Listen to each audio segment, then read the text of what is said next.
Mr. Good morning. We're starting again after Venezia, which can be considered an inevitable setback given the quality of our opponents and what happened on the pitch with the referee. There was a Reggiana, a derby too, to redeem ourselves from not only the defeat in Venezia, but also perhaps last year's match, which was perhaps the worst of your era. Very strange. What kind of Mantua should we expect?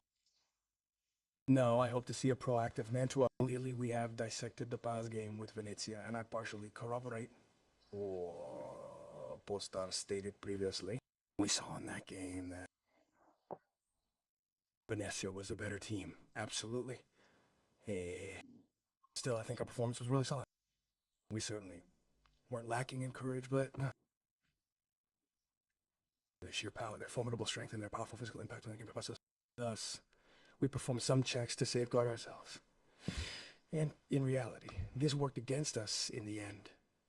Yeah. Nevertheless, we performed well during the match. We played well for as long as we were even on play. Obviously, we were very aware of how strong Venezia was. But it went this way, and that's just football sometimes.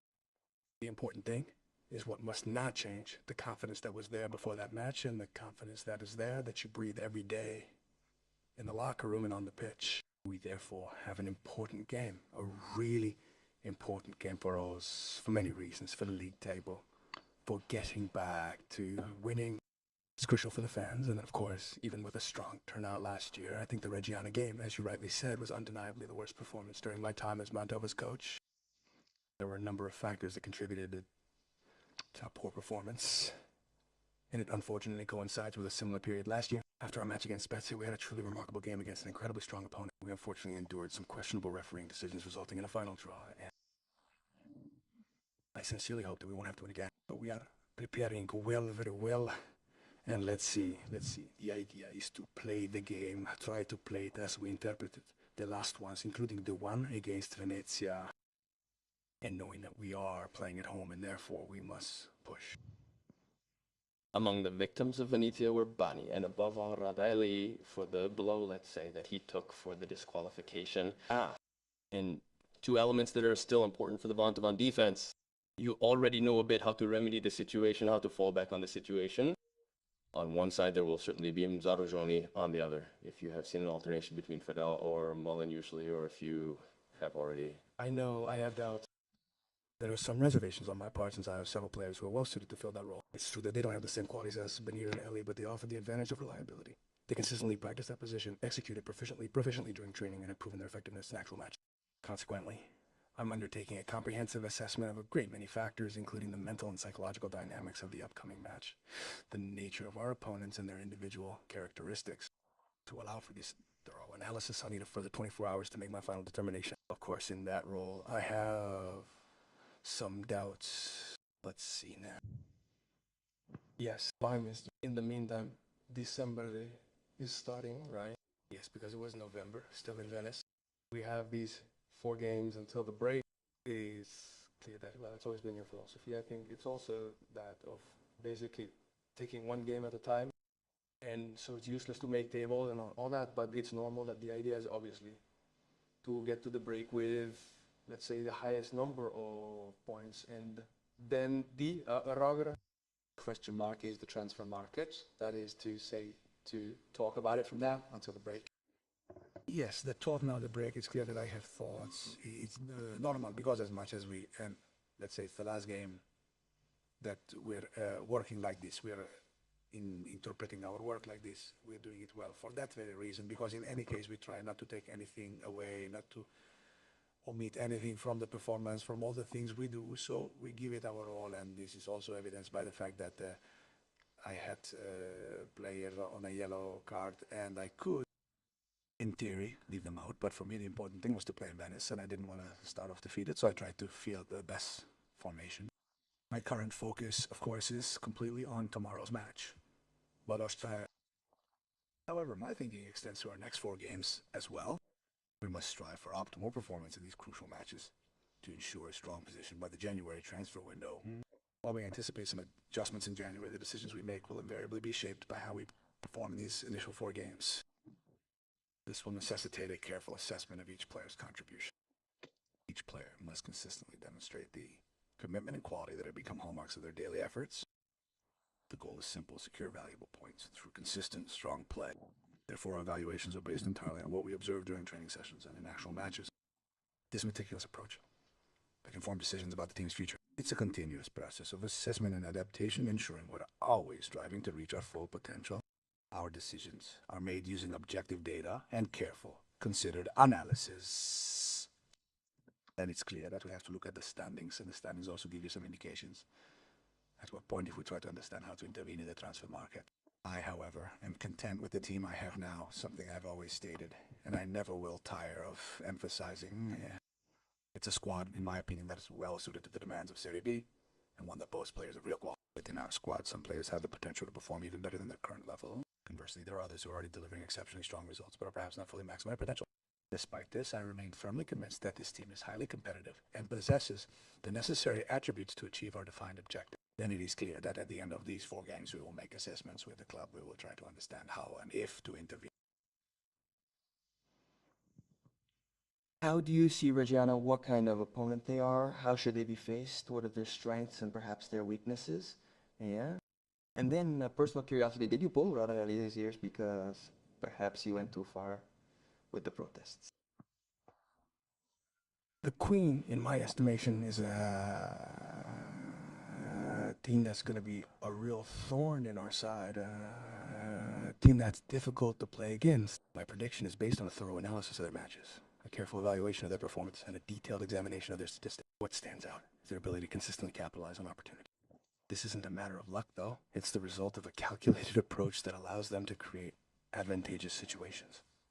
They excel at finding openings in open play and securing,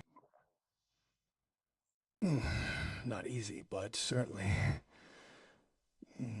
good, scoring chances. Therefore, I anticipate a very tough match. It will be, in my opinion, we will have to be patient and understand the moments, as always. There will be moments when we might have the ball in the game. We have to be good at not forcing the play too much, because these teams like this will make you pay for it with the first mistake.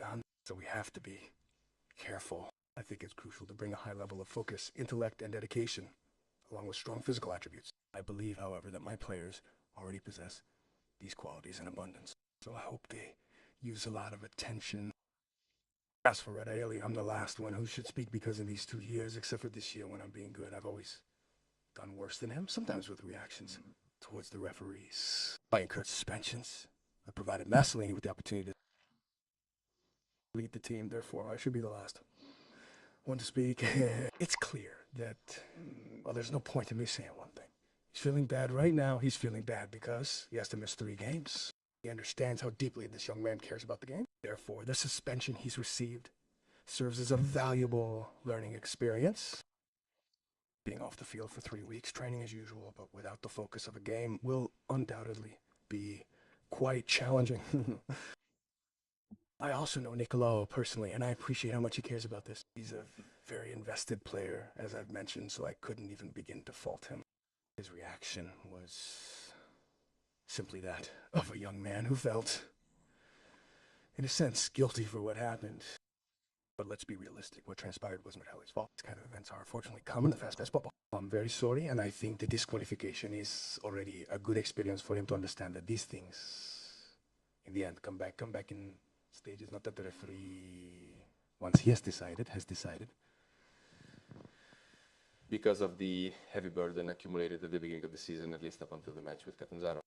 Well, I don't know if you or your guys, or both of you, have the feeling of playing home games a bit with your back to the wall, in the sense that you can't lose games at the Martelli, especially because we've seen there are games that are even closed by the odds, like the one in Venice. So, how do you experience this psychological situation on the eve of Mantova versus REGGIANA? No, I experience it well. Of course, you always have a bit of pressure inside. Besides, each one of us, first game creates their own personal pressure. So we are trying to leave that situation calmly, trying to work and to try to do well everything that we can do well, what we can control, because As I was saying, it's true, the referee probably made a mistake with Venezia. Yes, they were stronger, but and these things must ultimately be the consequence of what happens on the field. But on the field, we have to put everything we can control, everything we can do well, try to do it to the fullest, thus paying attention to every single detail, and then we'll see. We'll see the field, that which is outside our control, meaning the high quality of the opponents, maybe at certain moments, or some mistake on the part of the refereeing team, which can happen, because, as you pointed out, we've made a lot of mistakes ourselves, so it can happen to anyone. But it's also motivating, because that pressure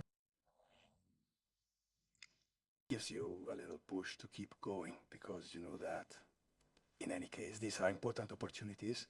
Opportunities must be taken. We play with the utmost with serenity and the clear understanding that we are currently experiencing a positive period despite the setback in Venice. We must embrace this opportunity. We need to capitalize on the positive aspects surrounding us, recognizing that there is a palpable sense of confidence, perhaps more so than previous. This is due to the fact that certain aspects of our operations are performing slightly better, and we are demonstrably progressive. Therefore, for me, it is certainly not a problem. Mr. In closing, assuming that mine is the last question I ask you, there will be no Reggio fans, the same ones who cheered the players on in yesterday's finishing, but it remains a fact they will not be there. It is an aspect that could, so to speak, favor you. But I don't know, honestly. I don't know. We don't know. I mean, because in football, it is always the opposite of everything. Sometimes there are fans, you play great games. Sometimes there are fans and you are pitiful. And so it is not that. The thing is, we have to focus on that. We need to anticipate that it's advantageous to us. When we play Reggiana, we have to recognize their capabilities, their quality, and respond by putting our best foot forward, as if their fans were in the stadium. Don't worry. Don't think about these things. Certainly, we've got our fans. And I sincerely hope they support us. Their enthusiastic and correct encouragement is something we definitely feel. It's something our players can also sense. Therefore, that becomes a truly significant advantage for us.